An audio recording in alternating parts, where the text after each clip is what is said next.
As Alaska's top judge is going to retire in January of 2025, the state's Judicial Council is already planning on how they'll fill the expected vacancy on the Supreme Court when Chief Justice Peter Maassen ends his more than 12 years on serving on the High Court. I sat down with Chief Justice Maassen and asked him about concerns that the majority of Supreme Court justices are now appointed by Governor Mike Dunleavy in light of the conservative majority on the U.S. Supreme Court. I also asked him how he deals with decisions he knows will permanently benefit or harm those involved in court decisions, as well as the unique challenges that the High Court faces in Alaska compared with the rest of the country. I kind of read between the lines a little bit when I saw a release that said that they were looking to hire a replacement on the Supreme Court.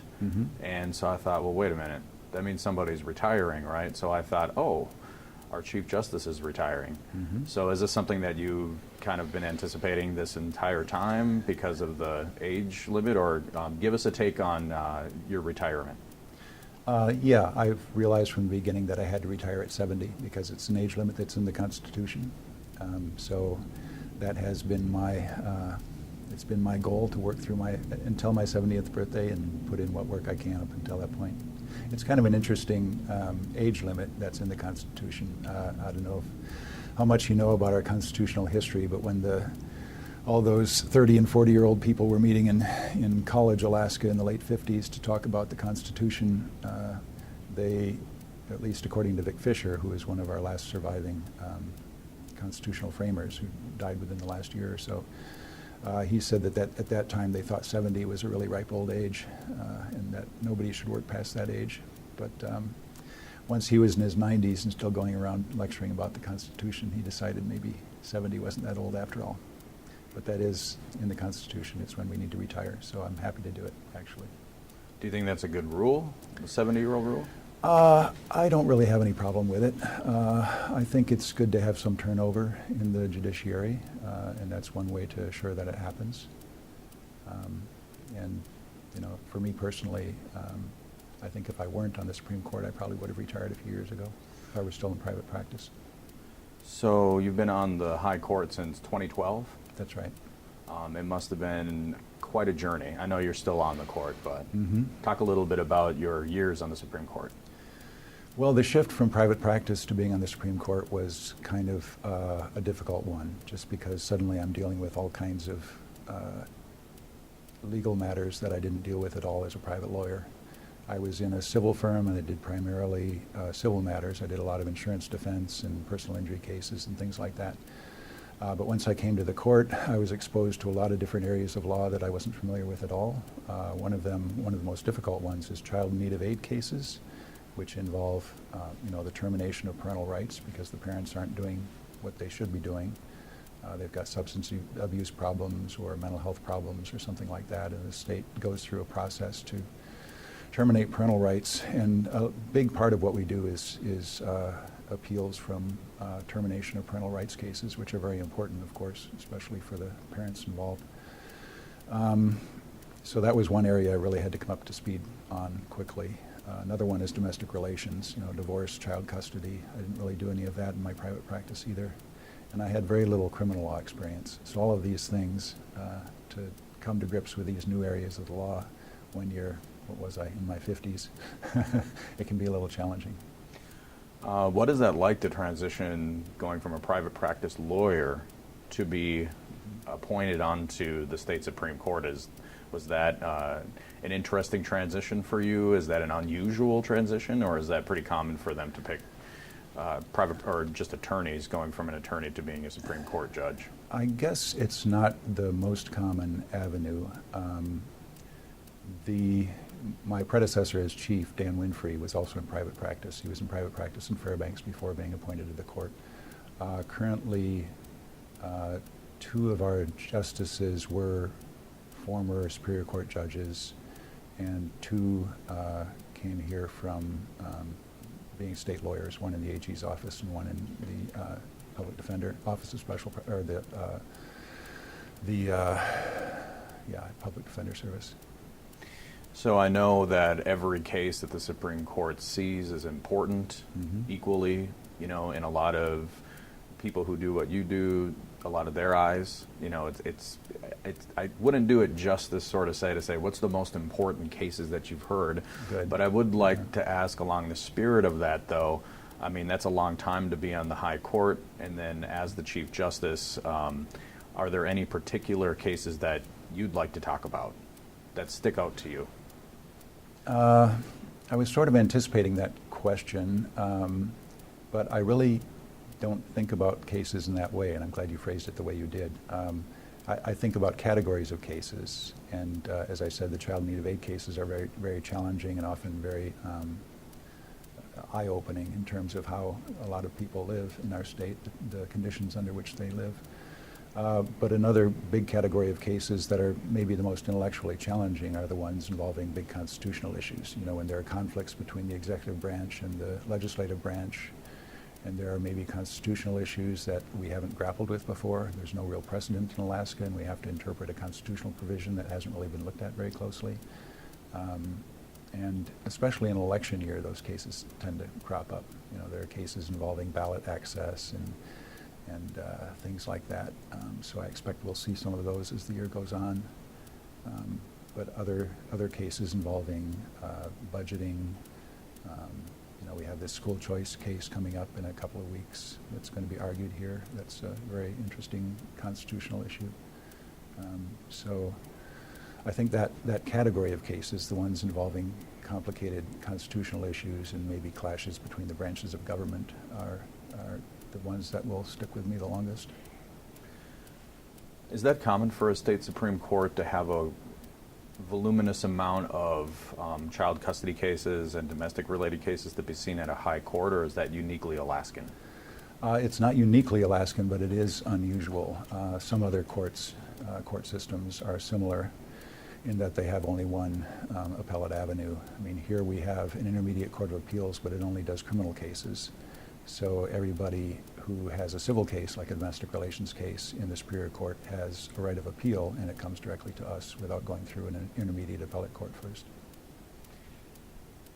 This is another one of those questions, right? What are some of the more challenging moments that you've had on the Supreme Court and as the Chief Justice? I know that every day probably is challenging, right? Yeah. That's a good question. I think mostly about the challenges that I've avoided, which is not due to anything I've done, of course, but just happenstance. You know, some of my predecessors had to deal with things like major budget shortfalls and the big earthquake in 2018, and COVID, of course, a cyber attack, and I haven't had to deal with any of those challenges yet, knock on wood.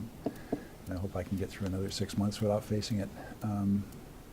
But I think the challenges of being a chief are just fairly minor day-to-day challenges with scheduling and making sure things are moving in the right direction.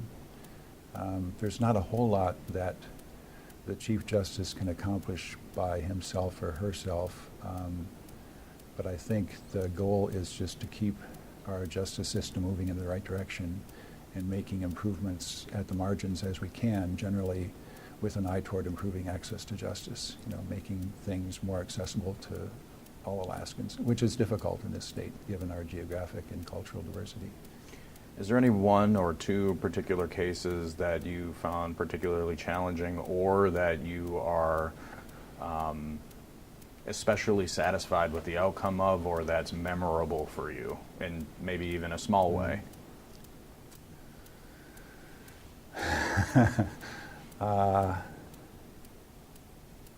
You know, nothing comes to mind that I would categorize that way.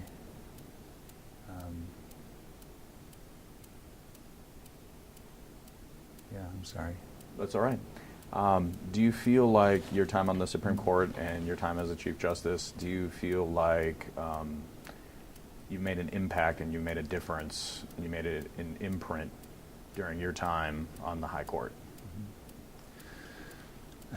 I guess that'd probably be for other people to say. As I said, I think that the most important thing for a Chief Justice is to keep things moving smoothly. And as long as there's no big crisis to deal with and we're moving in the right direction, then the Chief is doing his or her job. So I guess that would have to be my answer to that question. Sure.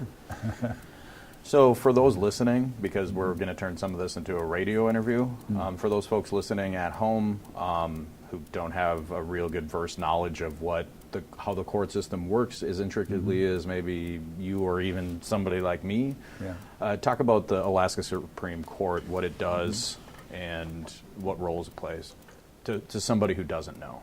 I guess it would be nice to hear that from you for our listeners out there. Yeah.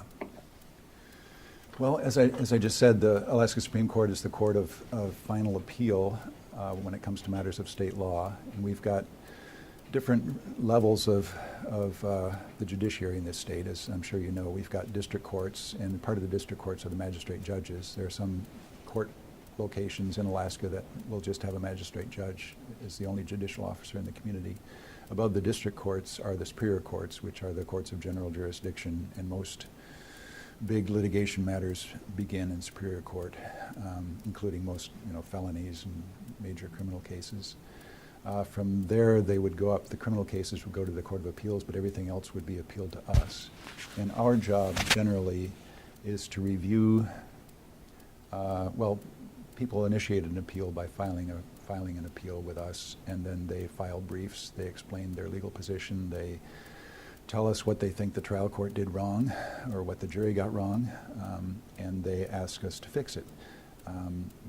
What we try to fix are legal errors. We don't generally try to second guess the facts. That's not our job.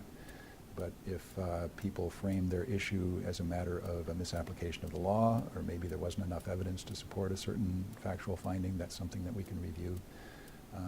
So in a big variety of cases, it just comes to us, and people ask us to review what went on in the trial courts and decide if something went wrong, and if so, what can be done about it. Should we send it back to the trial courts, or should we just reverse it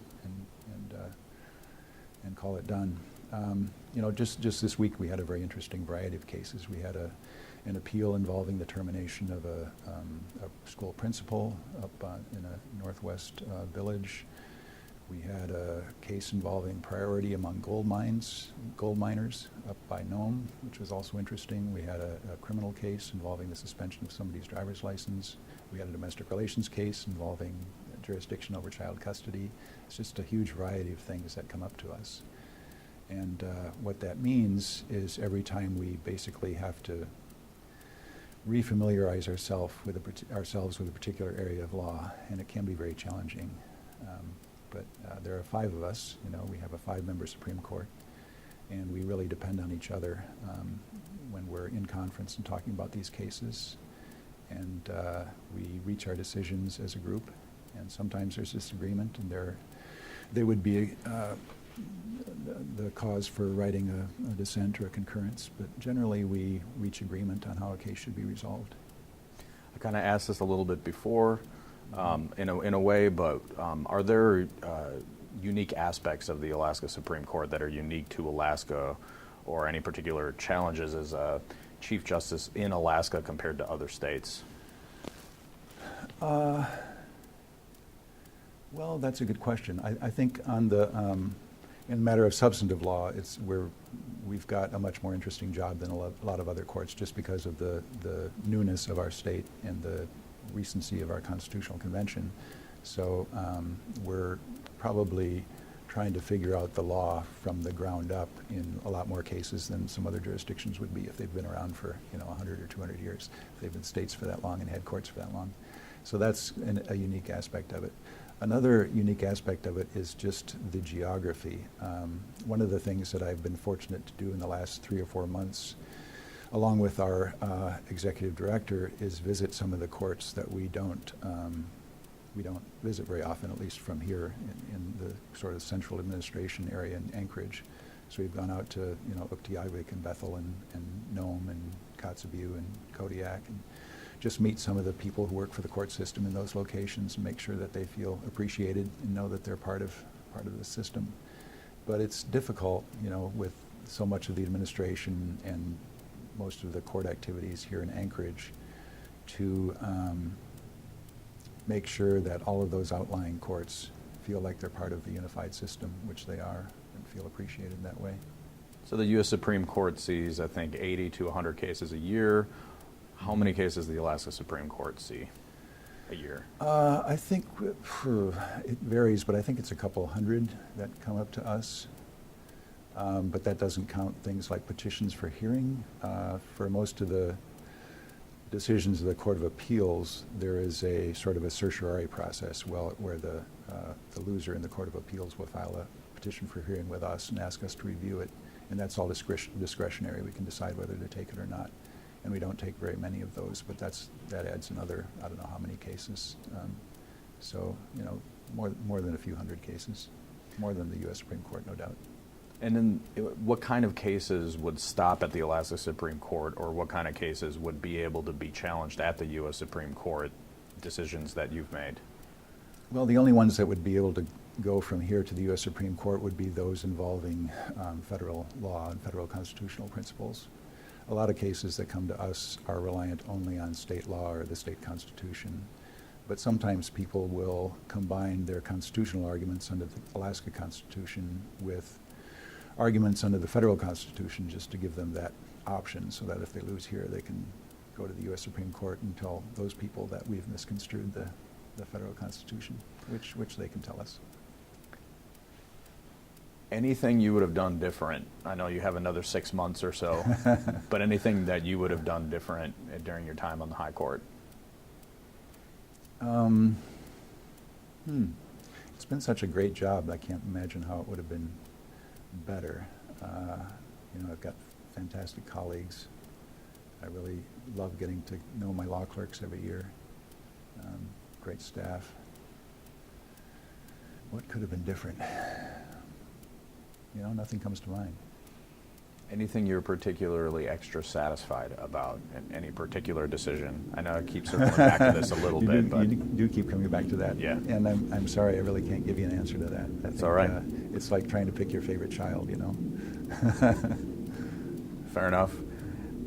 Are you looking forward to your retirement? Yes, I am. What are you going to do? I am going to do a lot more biking in the middle of the day, and hiking and that sort of thing. Get out there in the sunshine in the wintertime, which is hard to do when you're working, you know, 8 to 5 or whatever your work day is. My wife and I are going to Hawaii for a couple of weeks after I retire. We're also taking some more big trips during 2025, and I expect every year thereafter. So yeah, we're going to stay busy. I'll probably do some pro tem work as well, which is an option for senior justices. They come back if the court needs an extra justice for some reason. And I know that it can be a particularly difficult decision for lawyers and judges to throw their hat into the ring to apply to the Alaska Supreme Court. Do you have any words of advice or encouragement to those folks out there who are great candidates, but they're talking with their friends and colleagues and, you know, former professors or whoever, and saying, should I make myself this publicly visible? Do you have any words for those possible candidates out there who, I know this is a huge decision to make because you go from being private practice perhaps to being visible all over the world all of a sudden? I sure hope they put their names in and do it, because it is a fantastic job. I know that there are drawbacks. One of the major drawbacks is suddenly you feel kind of isolated. You know, when you're a lawyer, you see other lawyers all day long. You interact with other lawyers and other people all day long. But a lot of my workday is spent here in my office, you know, working on my opinions. My phone hardly ever rings. I see my fellow justices periodically, but we get together formally in conference only a couple times a month. So it can be very isolating, but at the same time it's just incredibly stimulating intellectually, and the collegiality on this court is really amazing. I mean, my colleagues are great people, and I just love sitting in a room and talking about cases with them. And I think it's just very satisfying because you get to see kind of the worst of people. You know, they only come to court on their worst days and give you their biggest problems, but hopefully you can work through them and come to a resolution that in a group you can be pretty confident is the right resolution.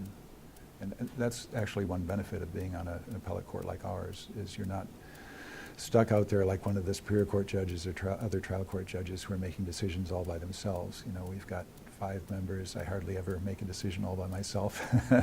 And so everything follows a discussion and a consensus, and it's a very rewarding process overall.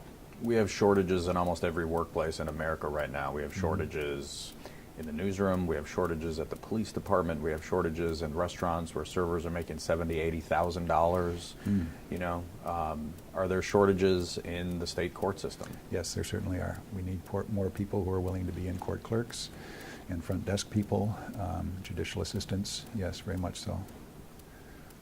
We actually, in recent years, we've gotten fewer applicants for judicial positions than is historically the case. So that's a little surprising, but also true.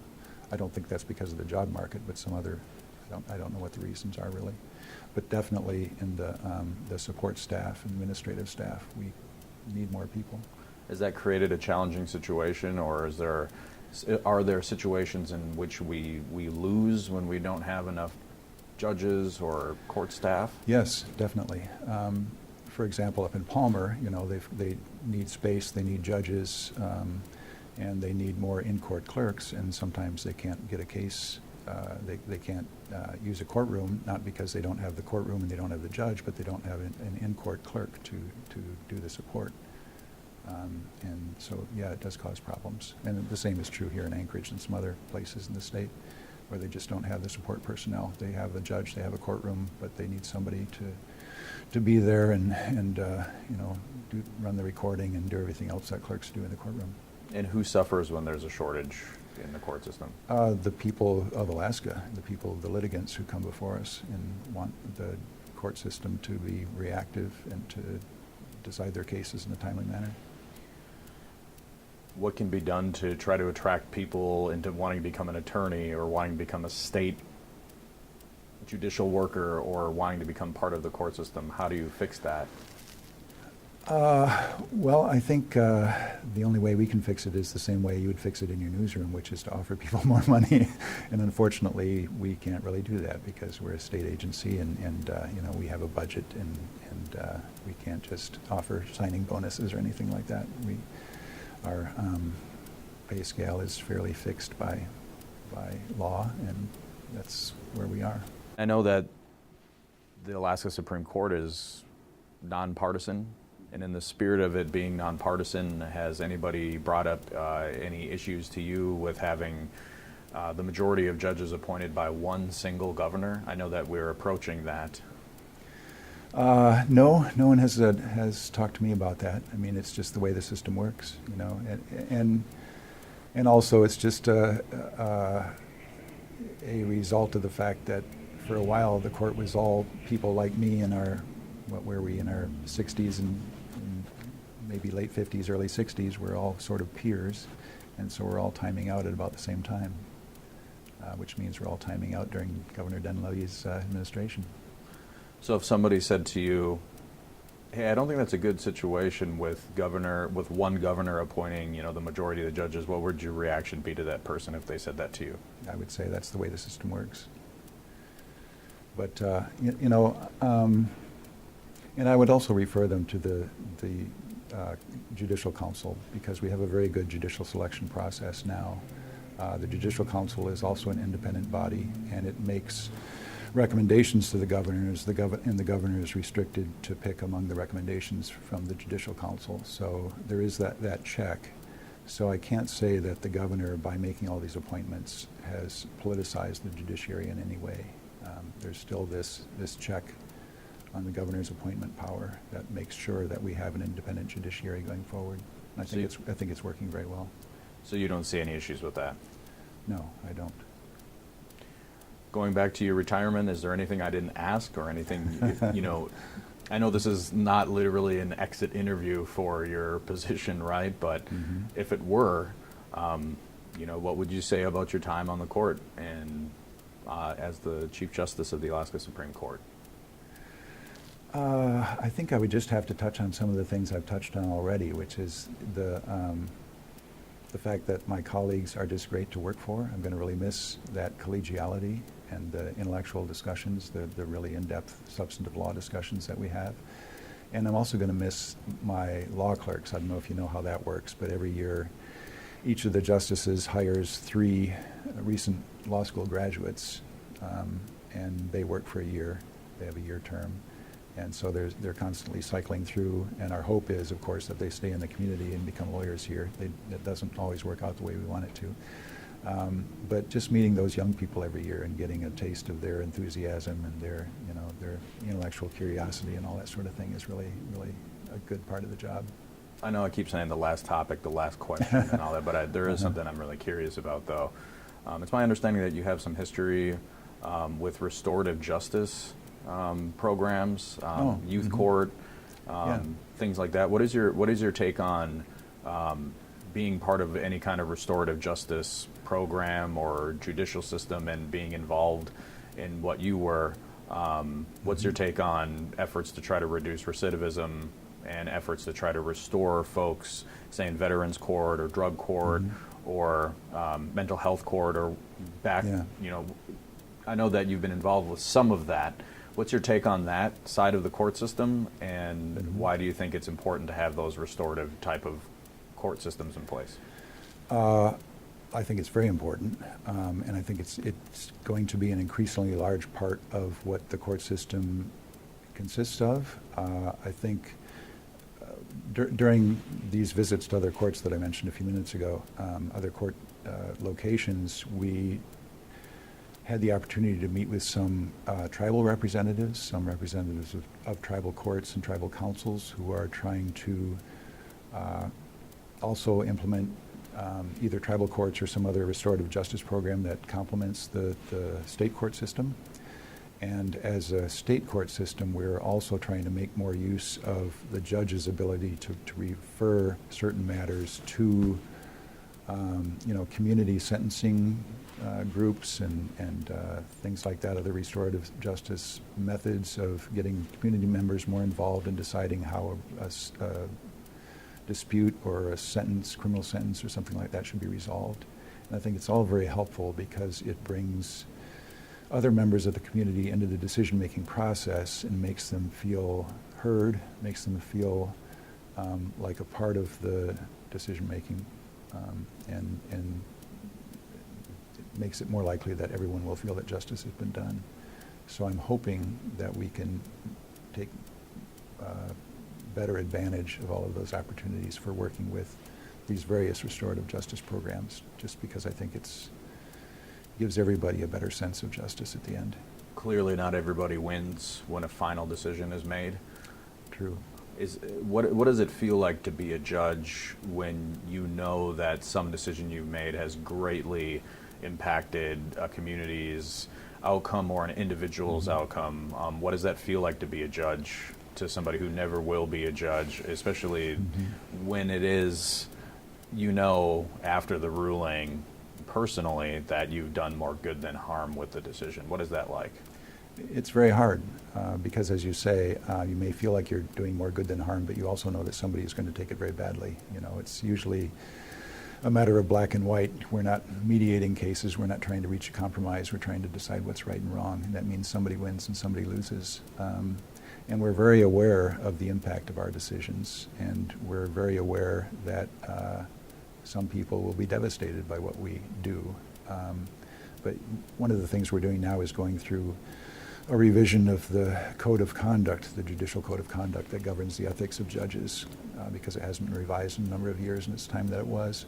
And there are provisions in there about how important it is for judges to make decisions without fear of the consequences, without being swayed by public opinion. It's a real difference between what we do and what, say, legislators do, because legislators really do have to answer to their constituents. And, as a court system, we have constituency, but we're not supposed to be looking for what the majority, how the majority wants a case to be decided. We're supposed to be looking at the facts and the law and reaching our best answer based on the facts and the law, regardless of the consequences, regardless of how it's perceived in the community. Do you feel like you've ever been swayed by public opinion? That's a good question. I don't think so. I try really hard not to be. I think we all do. And the very last thing, I promise, I keep saying the last thing. What What is it like when you know that a decision that you've made that's been really tough, a particular decision that you've made has really helped and benefited people? What is that like? Oh, that's great. Yeah, that's a great feeling. I wish I could say it happened all the time, but it doesn't. You know sometimes that you've made a decision in a custody case, for example, where neither party is going to be particularly satisfied.